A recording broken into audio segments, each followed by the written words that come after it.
The Image of the Lost Soul by Saki. There were a number of carved stone figures placed at intervals along the parapets of the old cathedral. Some of them represented angels, others kings and bishops, and nearly all were in attitudes of pious exaltation and composure. But one figure, low down on the cold north side of the building, had neither crown, mitre, not nimbus, and its face was hard and bitter and downcast. It must be a demon, declared the fat blue pigeons that roosted and sunned themselves all day on the ledges of the parapet. But the old belfry jackdaw, who was an authority of ecclesiastical architecture, said it was a lost soul. And there the matter rested. One autumn day there fluttered onto the cathedral roof a slender, sweet-voiced bird that had wandered away from the bare fields and thinning hedgerows in search of a winter roosting place. It tried to rest its tired feet under the shade of a great angel wing, or to nestle in the sculptured folds of a kingly robe, but the fat pigeons hustled it away from wherever it settled, and the noisy sparrow folk drove it off the ledges. No respectable bird sang with so much feeling. They cheeped to one another, and the wanderer had to move on. Only the effigy of the lost soul offered a place of refuge. The pigeons did not consider it safe to perch on a projection that leaned so much out of the perpendicular, and was besides too much in the shadow.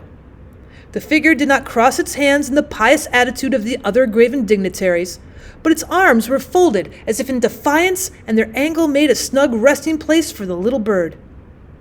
Every evening it crept trustfully into its corner against the stone breast of the image, and the darkling eyes seemed to keep watch over its slumbers. The lonely bird grew to love its lonely protector, and during the day it would sit from time to time on some rain-chute or other abutment and trill forth its sweetest music in grateful thanks for its nightly shelter. And it may have been the work of wind and weather or some other influence, but the wild drawn face seemed gradually to lose some of its hardness and unhappiness. Every day through the long monotonous hours, the song of his little guest would come up in snatches to the lonely watcher, and at evening when the vesper bell was ringing and the great gray bats slid out of their hiding places in the belfry roof, the bright-eyed bird would return, twitter a few sleepy notes, and nestle into the arms that were waiting for him. Those were happy days for the dark image. Only the great bell of the cathedral rang out daily its mocking message. After joy, sorrow. The folk in the Verger's Lodge noticed the little brown bird flitting about the cathedral precincts and admired its beautiful singing. "But it is a pity," said they, "that all that warbling should be lost and wasted far out of hearing up on the parapet." They were poor, but they understood the principles of political economy. So they caught the bird and put it in a little wicker cage outside the lodge door.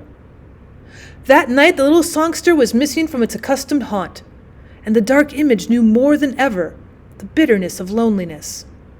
Perhaps his little friend had been killed by a prowling cat, or hurt by a stone. Perhaps he had flown elsewhere.